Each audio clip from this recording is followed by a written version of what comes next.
It's Sunday morning. The trash is overflowing, the fridge is empty, the kids need new socks and shoes for school tomorrow, and, oh yeah, don't forget that today is the father-in-law's birthday. Can't forget to call and get a gift. These are just a few of the many to-dos that run through a person's brain on a given day.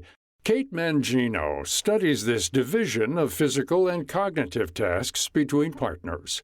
Mangino is a gender expert and the author of Equal Partners, Improving Gender Equality at Home. She says that in many heterosexual relationships where both partners are working, women are still the ones taking on cognitive labor and daily physical tasks.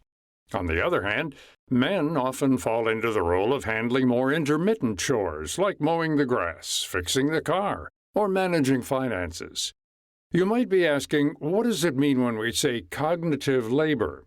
Mangino says there's a difference between the physical tasks and the invisible mental load that comes with running a home. It is definitely the physical tasks that are important. You have to think about washing the dishes and doing the shopping and bathing kids and grooming pets. But there's also the cognitive labor that's really important, the anticipating of the needs, the management, the oversight of schedules and calendars, the knowing what's coming up next and being prepared for it, evaluating situations, making decisions. There's a lot of household work, just like a project manager does in an office setting. There's a lot of project management work that happens in the home, and that work isn't necessarily doing something physically, it's in your mind. In a Pew Research study from October 2020, almost 60% of women said they do more household chores than their spouse or partner. Among men, the results were more mixed. 46% said these tasks are shared about equally, while only 20% believed they do more. This research shows that men and women in the U.S. have conflicting perceptions about who actually does more in the home. While this is important to take into account, Mangino says that deep-rooted societal norms still affect people's breakdown of who does what when it comes to chores. While it can appear that both partners are doing an equal amount of work based on difficulty, there are tasks that women tend to do that are more relentless. These typically include caregiving and daily household requirements like feeding the kids, cleaning, and buying groceries. If you miss a day, it's very obvious. If you stop washing dishes for one day, if you stop feeding your children for one day, the household is going to notice. It's going to be problematic, to say the least. And these everyday routine tasks follow you on vacation. They follow you on holidays. It's very hard to ever relax or get away or have a break. Outdoor tasks are labeled as intermittent, so they don't necessarily have to happen every single day. Outdoor tasks are sort of lawn and garden maintenance, car maintenance, fix-it projects, and sometimes we throw financial management in with male-coded tasks as well. These are things that can happen on weekends, and if you don't mow the lawn one Saturday, you might annoy your neighbor, but it's not going to be as problematic as, for example, not feeding your kids. So there's flexibility that comes with those outdoor intermittent tasks, and there's lack of flexibility with those indoor routine tasks. So even though we delegate this way, she does this and I do this, I think it's really important to realize that delegation doesn't always mean you're reaching parity. Mangino points out that this imbalance can also happen in same-sex relationships, but isn't as common. In the U.S., across all relationships, Mangino highlights that there's been a lot of progress in improving these cultural norms and reaching greater equality. However, there's still more work to be done.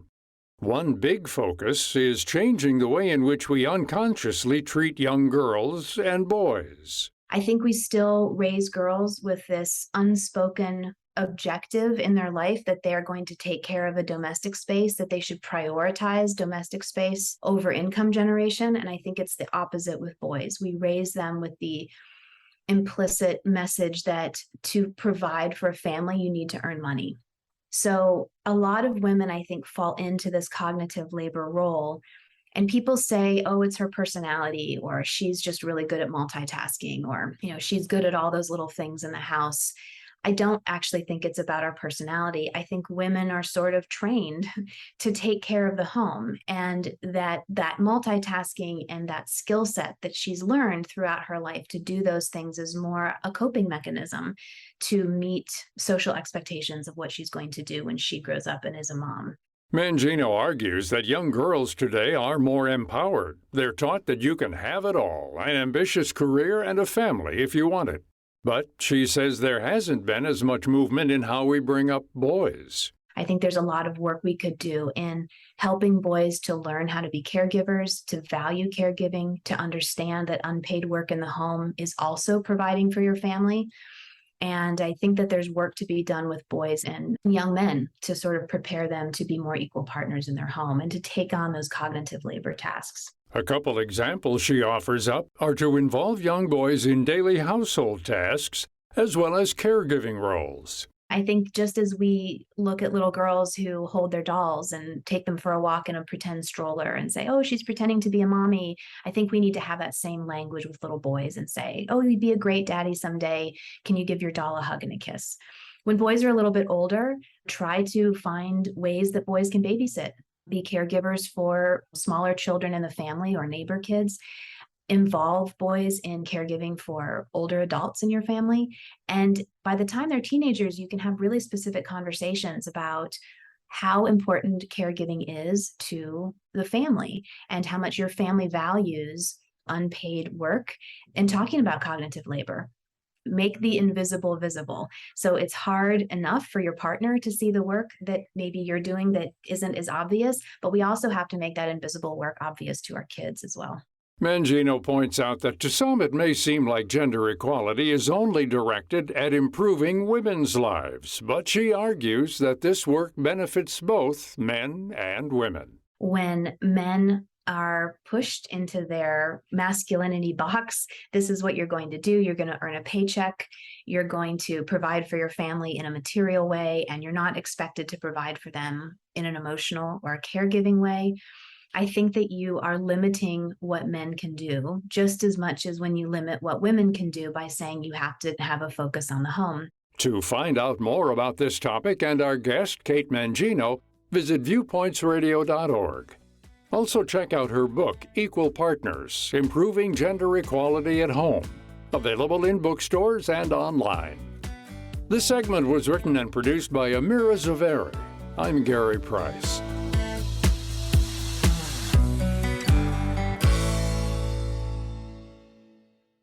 Coming up on Viewpoints. We need to be doing a heck of a lot of both of these things if we want to really create a world where we aren't constantly plagued by escalating climate disasters. The escalating weather extremes across the globe.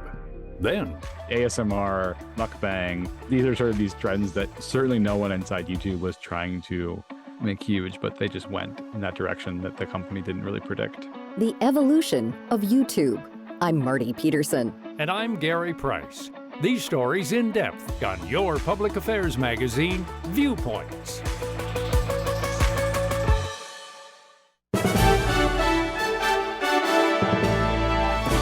And that's Viewpoints for this week.